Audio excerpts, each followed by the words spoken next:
Halo semuanya, pada kesempatan kali ini saya akan menyajikan analisis mendalam mengenai PT Bluebird Tbk dan akan memberikan rekomendasi emiten berdasarkan kinerja keuangan serta prospek pertumbuhannya.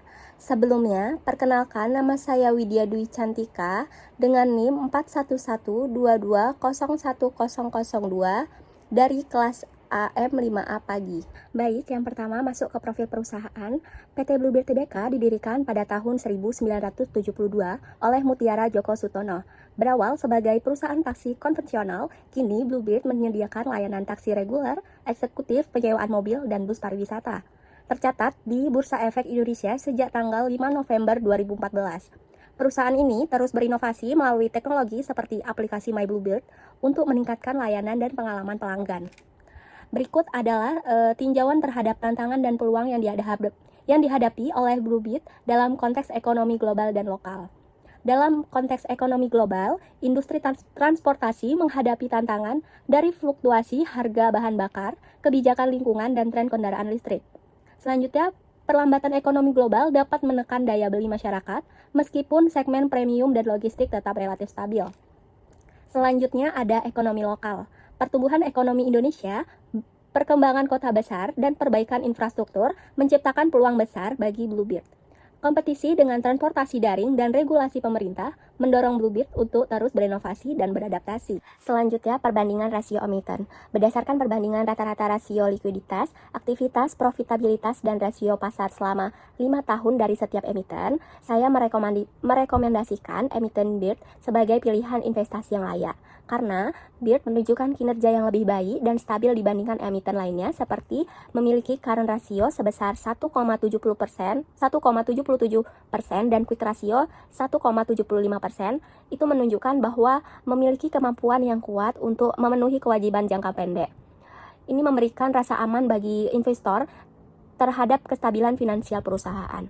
Lalu, memiliki receivable turnover ratio sebesar 16,78% dan inventory turnover ratio sebesar 164,59%.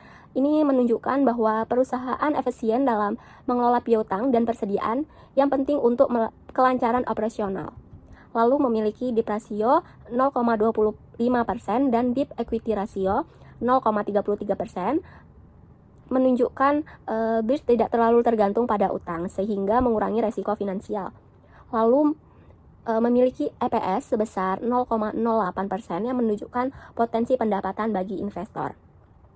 Lalu BIRD memiliki price earning ratio sebesar 13,29%, menunjukkan valuasi yang relatif wajar di pasar dibandingkan dengan pertumbuhan potensial di masa depan. Selanjutnya, analisis horizontal kinerja keuangan PT Bluebird 5 tahun terakhir. Yang pertama, ada pendapatan usaha mengalami fluktuasi dengan penurunan tajam sebesar 49,44% pada 2020 akibat pandemi. Lalu terjadi pemulihan bertahap dengan kenaikan 49,4% di 2023. Lalu laba kotor turun menjadi 69,46% di 2020, kemudian pulih kembali sebesar 79,72% pada 2023 setelah fluktuasi signifikan. Lalu beban usaha menurun juga selama pandemi pada tahun 2020 sampai 2021, tetapi melonjak 45,56% pada 2023. Selanjutnya ada laba usaha mengalami kerugian besar pada 2020 dan 2022 dengan pemulihan 270,23% di 2021, walaupun meski tetap rugi pada tahun 2023. Selanjutnya ada laba bersih. Dari kerugian sebesar 417 miliar di 2020, laba bersih mulai pulih pada 2021 sampai 2023 meskipun belum mencapai level sebelum pandemi. Selanjutnya analisis distress. Pada tahun 2021 sebesar 5,65, 2022 sebesar 5,71, 2023 sebesar 5,26. Dengan demikian dapat disimpulkan bahwa PT Bluebird berada pada posisi aman atau green zone untuk kinerja keuangannya dan tidak menunjukkan indikasi kebangkrutan pada perusahaan ini. Perusahaan ini juga menunjukkan perbaikan yang konsisten pada kinerja keuangan selama 3 tahun periode. Berikut adalah analisis kinerja keuangan PT Bluebird Tbk berdasarkan indikator utama seperti NOPAT, Investment Capital, EVA, dan Capital Charge selama 5 tahun terakhir. Yang pertama kita masuk ke NOPAT. Puncak tertinggi itu senilai 4 triliun pada 2019 mencerminkan kinerja operasional yang optimal.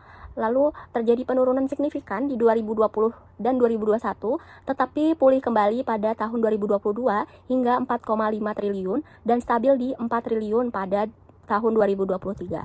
Lalu masuk ke invest kapital. Invest kapital tetap stabil di level tinggi dengan pencapaian tertinggi pada tahun 2022. Ini menunjukkan fokus pada investasi baru dan modal kerja. Lalu ada Economic Value Added atau EVA, menunjukkan positif pada tahun 2019, lalu turun drastis ke negatif pada tahun 2021 akibat biaya modal lebih tinggi dari laba operasi.